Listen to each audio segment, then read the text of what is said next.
Typically, when we have a matrix, any matrix, okay, you can view it in two ways, okay. One is in a row-wise matter. The other is like as a series of columns, okay. Previously, when we have a linear equation, we look at each row, okay. Now we can do the same by looking at each columns. For each column, you can see that it focuses mainly using on the variables, okay. We can somehow think of this 5 and 1 as a vector, and we can rewrite the whole system like this, okay. So we basically take out the coefficient and make a vector out of it, okay, and we split out the variables like this. Okay, when we look at the system like this, it's like we have two vectors. Let's call it let's call it let's call it v1. Okay, when I have a vector, if it's not clear, I would have a dash over it. Let's call it v2. Okay, and let's call this b. Okay, so we have a vector v1 and we have a vector v2, and we want to multiply v1 with something and multiply v2 with something, x and y here, to obtain the last vector b. Okay, how does it look? What does it mean to do that? Okay, so let me try to give you another way to look at it. Okay, so basically so let's put, when you have a vector, you can think of it as a point. Okay, you can think of it as an arrow as well, but it's okay to think of it as just a point. Okay, what is 5, 11? So we would say let's do this. So the first value in the vector will be the x, the value on the x-axis. So 5 will be like something like, so let's say, so this is 5, and 11 is probably here. So 5, 11 is basically this point B. So let me mark it with red. This might be okay. And what is v1? v1 is 5, 1. Okay, so 5 and 1. So this is v1.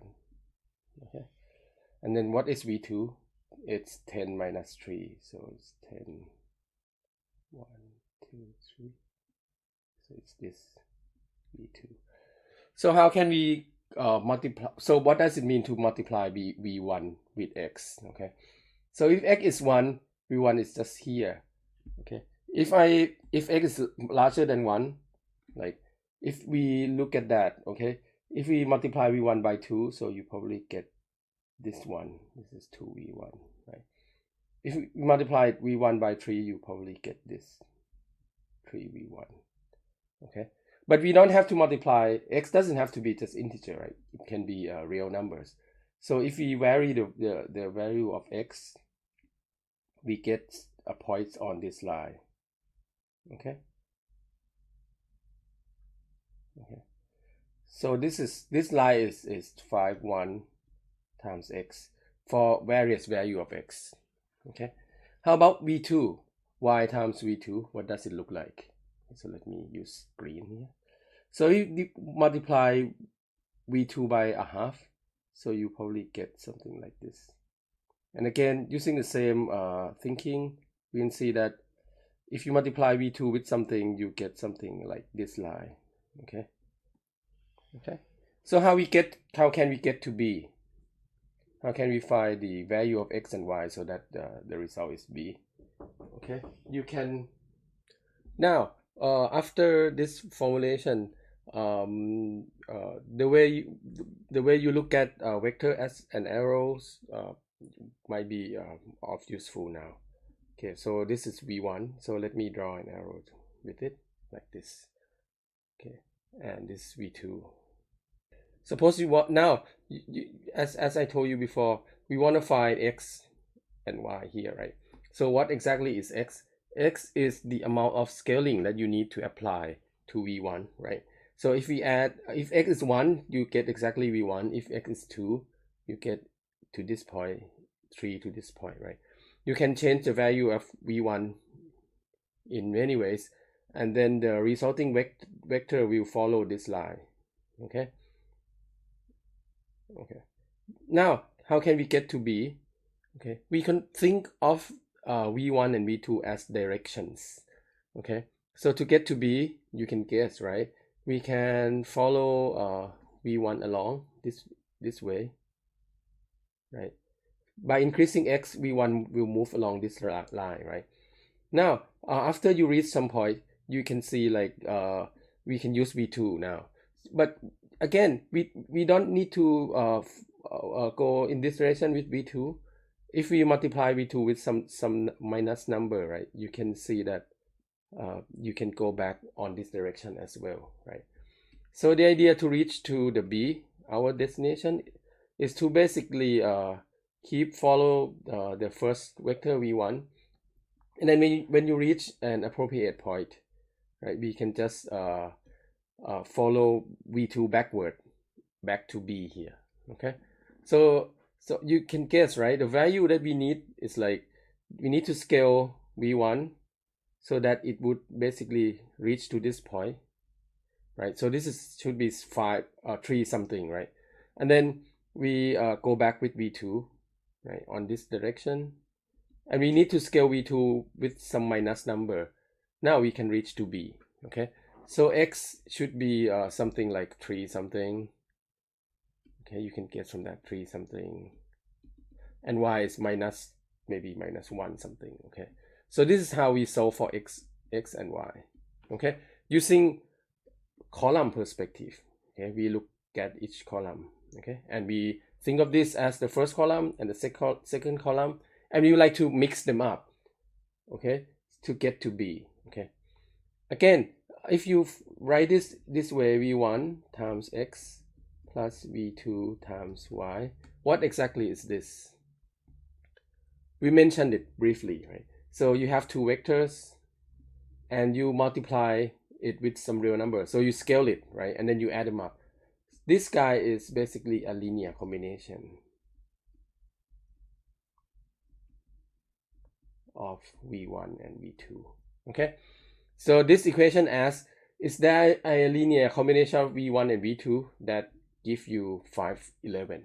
Okay, right, so let's to conclude, when you do look at the system of linear equations using column perspective, our goal is to find some scaling factor x and y that satisfy this vector equation, right? So x and y is basically give you the linear combination of v1 and v2. Okay, and we want to check. So this question basically asks, is b, this vector, a linear combination of this vector and that vector? If it's actually a linear combination of these two vectors, you should be able to find the two coefficients x and y that multiply the thing, and you get to this equation. Okay, so let's look at another example. Okay, so here is a linear system with two equations and two variables. So let's start with the equation row wise. So we have two equations, so let's try to plot it.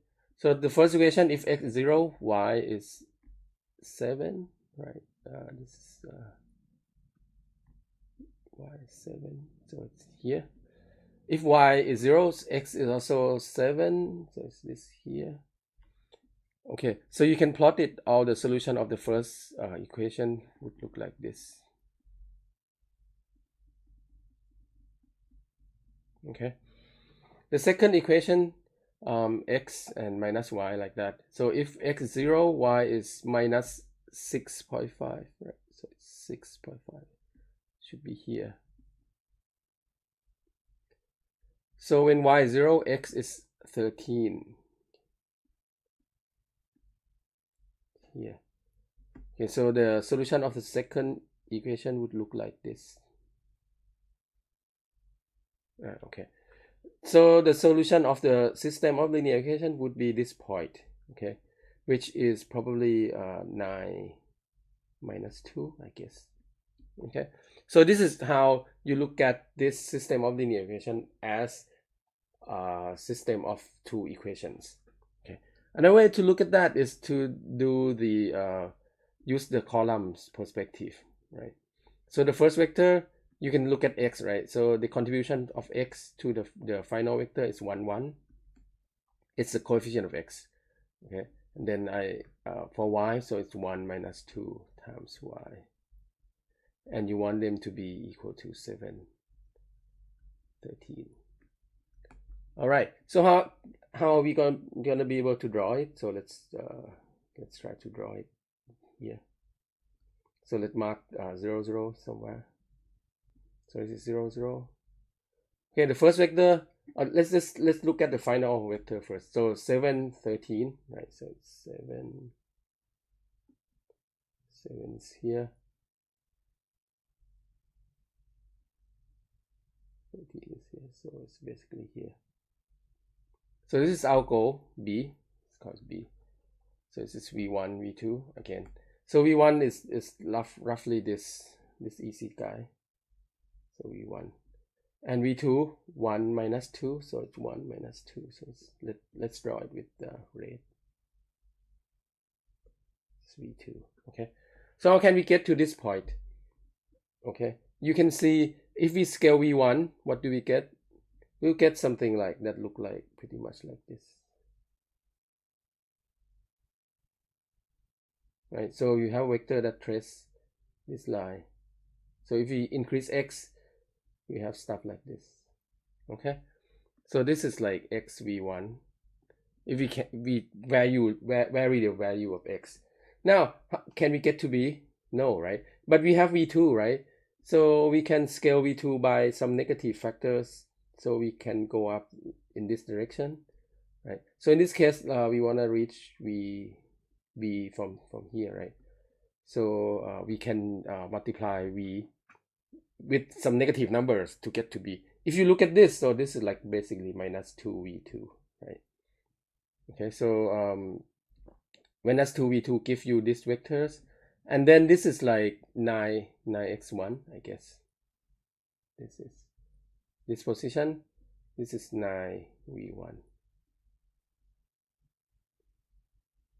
Okay, so it's why do you know it's minus 2 and 9? So I guess I just look at it, and I also look at it here, right? So it's the same system of equations, so the answer should be the same. So I know that it's 9 minus 2, so again this should be 9 and minus 2. So x should be 9, y should be minus 2. Okay, so this is two perspective when you look at a single system of linear equations. Okay, as a practice, you can also try to do this with this example. Okay, try to do it, and also this one. Okay, you should pause the video and try to do it. Okay, now in class we'll try to look at this in using 3 variables. I will show you how it looks in GeoGebra, but I won't do it now because in class we can see, we make sure that everyone sort of like get this point. Okay, all right. So this is what we can do, what we can view system of linear equations. In the next video, we'll talk more about vector and matrices. All right, see you.